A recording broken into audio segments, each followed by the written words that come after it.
Hello guys, in today's review, it is not going to be another B&M coaster that I've ridden at Cedar Point, and that is Gatekeeper. And it is a B&M Wing Coaster. I've never ridden something like this before, but this was my first time. And you know what guys, the experience was unique. Imagine having left Twix White Trix seats on this coaster. It's pretty cool.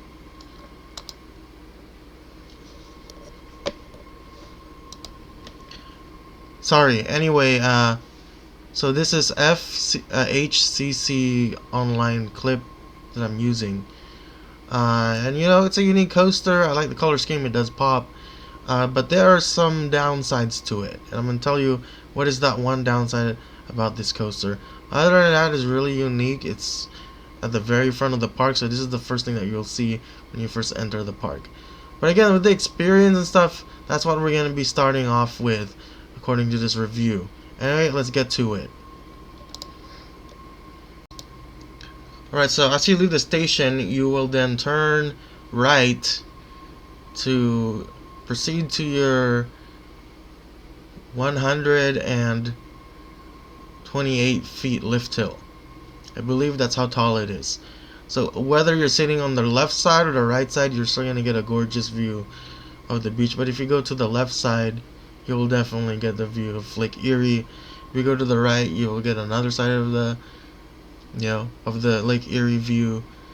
And you know, you could pick weather side. It doesn't matter which one you could pick. They both feel a bit similar though. Then you will proceed to your dive drop element. This is the first time I've experienced that kind of element on the coaster like this. And then you go to an Immelman.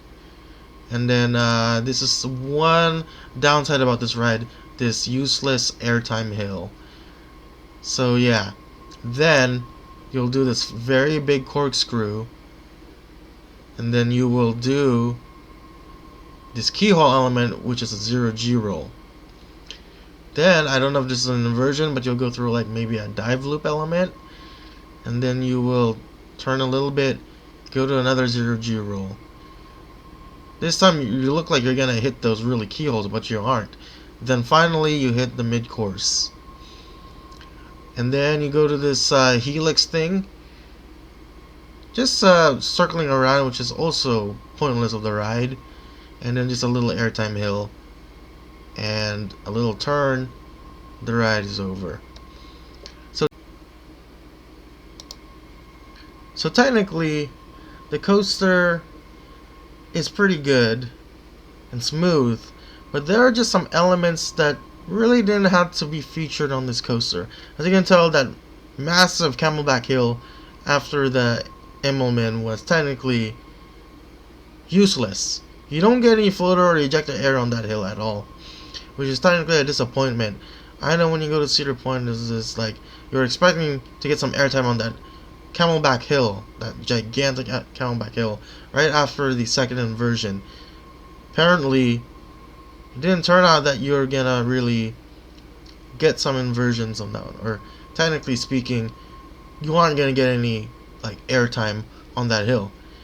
And then another downside is that helix at the end of the ride is pointless. What is it for? I mean, you don't get any like sideways airtime. You don't even do anything in there. You don't even like feel like you're gonna touch the ground or anything. It doesn't even do anything. It's pointless to the ride. I think it's just to kind of slow down the ride, just kind of try to make it like maybe run more than one train. But yeah, technically they could have done something else with that ending there. Technically, if there's one way to improve this coaster, is that maybe remove the camelback hill and maybe like put like maybe like another 0G roll or something like that, or a stall. Top Gun stall would definitely be more useful. You imagine you get some hang time on a wing coaster. Yeah, that would be pretty sick. And then the helix, maybe do more ejector airtime on there. So yeah, maybe try to get some ejector airtime on there. Maybe perhaps just make a better ending. But other than that, the ride is pretty cool. Again, you choose left Twix, White Trix, whatever you want to choose is fine to me. But then there are two coasters that I've ridden with dive drop elements that feature one, and that's Full Throttle down at Six Flags Magic Mountain and Gatekeeper at Cedar Point. They both have dive drop elements. So this coaster is unique, but no ride is perfect technically. So if I were to kind of change things, yeah, those are the elements I would definitely take out and replace with maybe one more inversion and remove the helix thingy. So yeah, technically.